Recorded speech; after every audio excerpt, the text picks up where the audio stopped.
Hi.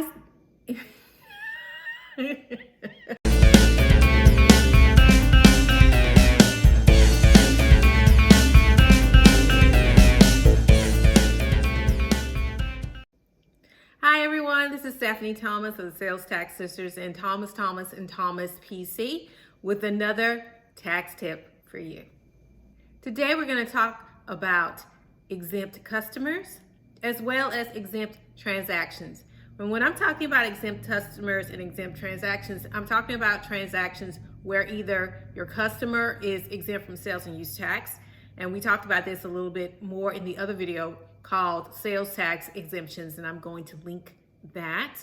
And most of the time, these examples include charitable organizations, educational organizations, religious organizations, as well as the federal and state governments. In each jurisdiction, you have things that are slightly different. So for now, we're going to be talking about Texas.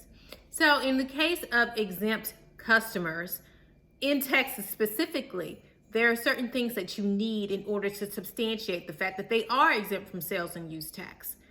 The fact that they actually told you is not sufficient proof. What you need in the case of exempt entities, which are not governmental agencies, you need a properly completed Texas sales and use tax exemption certificate. And I'll put a link for that in the description box. They need to submit that certificate to you. It needs to be properly completed, which means all the fields need to be completed, okay? We do not want blank information on the certificate. The field is there for a reason.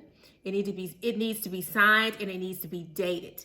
And as an extra caveat, this is just a suggestion from us to you, is that you actually confirm that the organization is exempt from sales and use tax. And you can do that via the taxpayer information database, which is on the controller's website. And we're talking about Texas here. You can just put the name of the organization in and they will let you know if they are exempt from sales and use tax and when they became exempt from sales and use tax.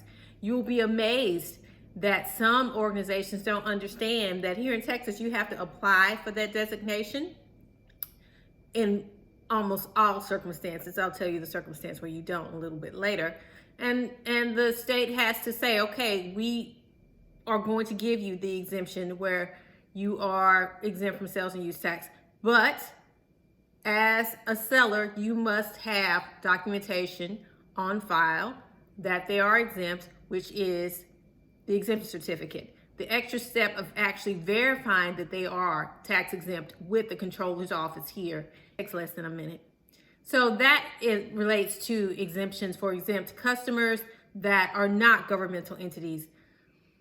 If you are a governmental entity like the state of Texas or the MUD, then you're a governmental entity, or the federal government. You do not have to apply for exempt status with the controller's office. You do not have to issue an exemption certificate to a vendor. You're the federal government. We know you tax exempt, you're the government. So the only thing that you need as a seller to substantiate the tax-free nature of the sale is either a contract, purchase order, or invoice, which actually lists the name of that tax-exempt entity. Like the city of Houston purchased something from you, then on the invoice or the contract or the PO, you have that the purchaser is the city of Houston.